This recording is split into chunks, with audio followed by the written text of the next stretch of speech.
Inoltre, il punto successivo che vorrei trattare è il legame con il territorio. Perché? È estremamente importante, l'abbiamo visto anche nel punto precedente, che il proprio sportello, la propria realtà di orientamento abbia un legame con il territorio circostante, che è quello in cui i migranti si muovono e spesso si muovono anche con fatica. Quindi creare un legame con il territorio aiuta a ridurre questa fatica di movimento per i migranti, movimento inteso verso il lavoro. Come? Creando un network con tutti gli enti del territorio che possono sostenere la ricerca al lavoro del migrante. Associazioni, enti religiosi, enti pubblici, enti di formazione, agenzie per il lavoro, imprese profit e no profit. Ognuno fa un pezzo che è estremamente importante. Un'associazione no profit o religiosa può sostenere una famiglia migrante in un momento di povertà e consentendo quindi ai familiari adulti della famiglia di cercare impiego più serenamente.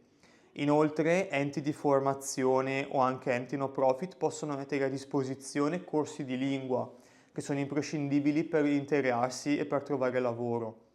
Gli enti pubblici possono venire incontro ad alcune esigenze a livello di welfare familiare che anche in questo caso consentono una ricerca del lavoro più serena.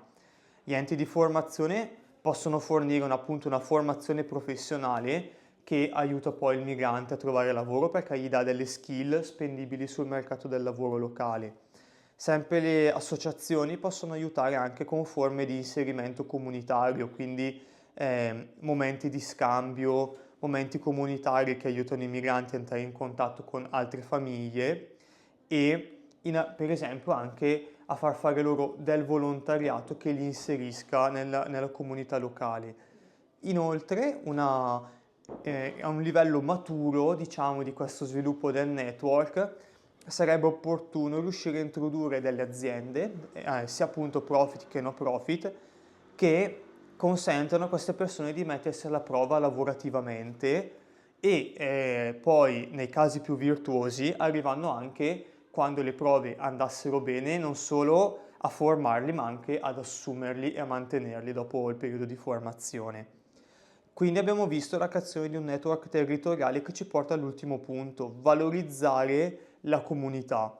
Quindi stimolare le comunità a prendersi cura dei più fragili, facendo in modo che i vari pezzi della comunità, le associazioni, gli enti pubblici locali, gli enti religiosi, le imprese si prendano dei pezzi di responsabilità e cerchino quindi entrino sempre più nell'ottica di sostenere i più fragili verso l'arrivo a un lavoro sicuro e dignitoso.